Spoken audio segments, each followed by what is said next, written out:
Frozen brigadeiro cake made in the blender. I promise you're going to love this recipe. Here in my blender, I'm going to add 3 eggs, half a cup of oil, 5 tablespoons of cocoa powder, 1 cup of whole milk, 1 cup of sugar to sweeten just right. And now I blend everything really well until fully smooth and combined.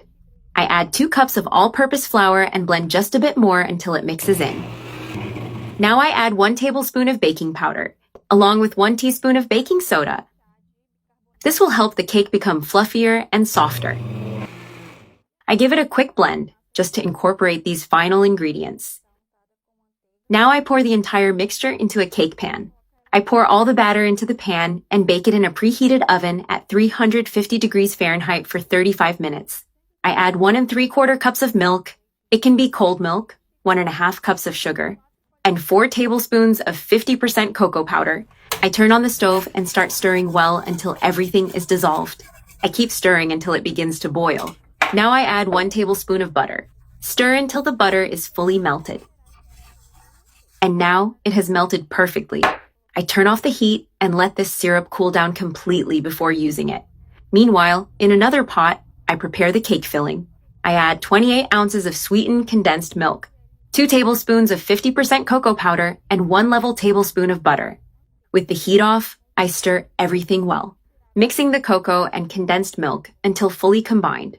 Once well mixed, I turn on the heat. And I keep stirring until the brigadeiro reaches the ideal point, which is a creamy texture but not too thick, like spoonable brigadeiro. Once it's ready, I turn off the heat. And I add 7 ounces of milk chocolate chips. I'm using milk chocolate. I also add 14 ounces of heavy cream. I stir very well until all the chocolate chips are completely melted and the filling is super creamy, silky, and beautifully shiny. And here the chocolate has melted perfectly. Now I remove the spatula and transfer all this filling into a tray. Spreading it well so it cools down faster, I cover it with plastic wrap, making sure the wrap is in direct contact with the cream to avoid a crust forming on top. I let it rest until it's cooled to room temperature. And now the cake has completely cooled. I've cut it in half and I start moistening the bottom half of the cake really well. With plenty of syrup, don't be afraid to use a lot, because the cake will absorb everything and become super moist and flavorful. Now I take half of the filling, which is already cooled, and I spread it over the first cake layer, spreading it evenly to cover the entire surface. Then I place the other half of the cake on top, carefully to keep it centered. And I moisten this top part as well, just like I did with the base. Now I add the other half of the brigadeiro, and look at that. Such a delicious, wonderful texture. I spread it all over the top, making sure to also cover the sides, so it looks beautiful and full of filling.